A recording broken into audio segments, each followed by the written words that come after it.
Bonjour à chacun et chacune, que notre Seigneur vous garde dans sa main bienveillante et vous fortifie. Je lis avec vous 1 Jean 2, 1 Jean chapitre 2, les versets 1 et 2. Mes petits enfants, je vous écris cela afin que vous ne péchiez pas.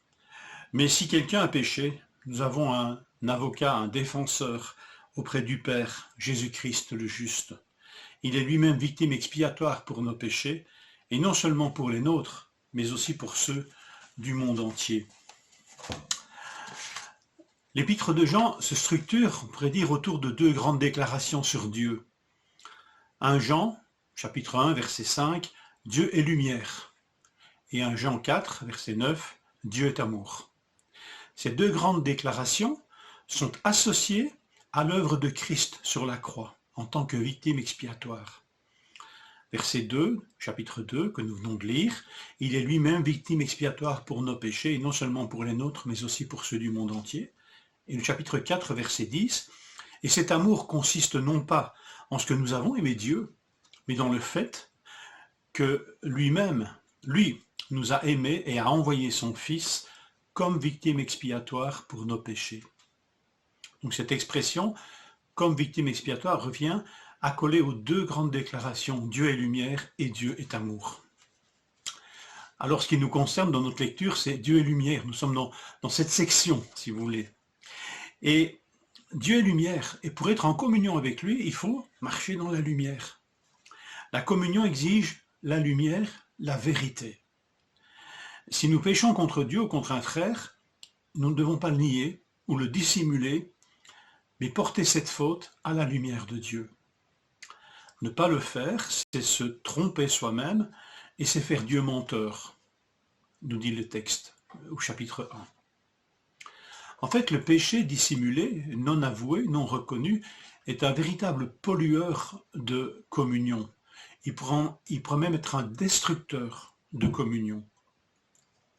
Le péché ne se résout qu'en le confessant à Dieu par Jésus-Christ. Dans cette démarche, je ne suis pas laissé à moi-même. Jésus est le Paraklétos, l'avocat, le défenseur, le consolateur qui se met à mes côtés. Et ici, je crois que c'est l'accent qui doit être mis plus sur l'avocat et le défenseur que sur le consolateur.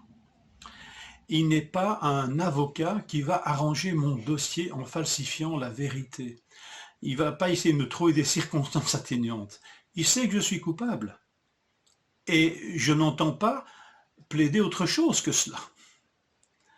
Mais c'est en sa qualité de victime expiatoire pour mes péchés qu'il est à mes côtés. Le péché est une réalité encore vivace chez nous. Il ne faut pas se leurrer, bien sûr. Si nous pouvions déclarer, si vous et moi maintenant nous déclarerions mutuellement « moi je suis sans péché et je ne pêche plus », je crois que là nous serions dans la grande illusion. Donc le péché est une réalité qui est encore vivace. Et le nier est donc toxique. Pourtant, le reconnaître, dire « je suis pécheur, je suis capable de pécher », c'est pas fataliste en disant « il en sera ainsi jusqu'à la fin ». Nous sommes pécheurs, donc destinés à pécher. Le texte nous dit quand même « je vous écris ces choses afin que vous ne péchiez pas ». Dieu va agir en nous de telle manière à ce que ce péché soit moins vivace. Venir à la lumière, c'est reconnaître en fait le sérieux du péché devant le Père.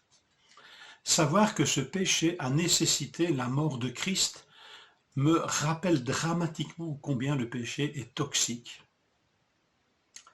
Le juste, vous avez remarqué, Jésus-Christ, le juste, il n'est pas dit ici le miséricordieux, mais Jésus, il est victime expiatoire, Jésus-Christ, le juste, a donné sa vie pour moi. Mais il ne me rejette pas. Il se tient à mes côtés devant le Père. Ce mot paraklétos, avec ce para, implique cette idée, semble impliquer cette idée d'être à côté. Alors, je ne veux pas vous demander d'y croire absolument, mais je suis touché que Jésus soit à mes côtés et pas entre le Père et moi. Comme s'il me disait, tu vois, tu es séparé de lui. Non, il est à mes côtés. Et il fait face, on pourrait dire, au Père avec moi.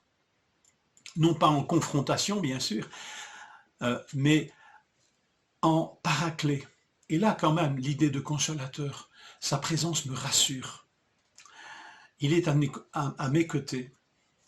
Lui qui siège habituellement à la droite de Dieu, dans cette gloire, il se tient à mes côtés.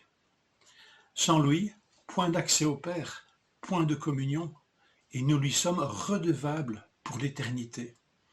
Ah, que nous aimerions parfois nous passer d'intermédiaires. Nous aimerions nous avoir l'accès direct. Mais on a accès au Père par le Fils, et ce, pour toujours, pour l'éternité. Et ici, il se tient à nos côtés, afin de marcher dans la lumière avec nous. Il est lui-même victime expiatoire pour nos péchés. Il va plaider coupable, mais dire « j'ai pris sa place, j'ai payé ». Alors un tel avocat ne m'encourage pas à pécher.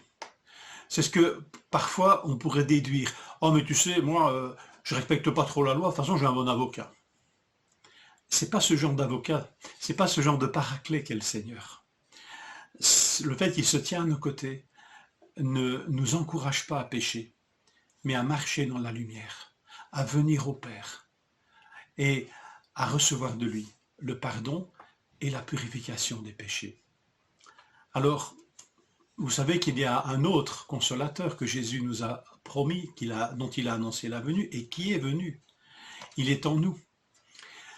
Alors, par rapport à cet autre avocat, Paraclétos, ne l'attristons pas. N'attristons pas le Saint-Esprit en traitant le péché à la légère. Lui nous amène vers l'autre Paraclétos, celui qui se tient à la droite du Père. Que le Seigneur nous fortifie et nous encourage à marcher dans la lumière, sans crainte. Bonne journée.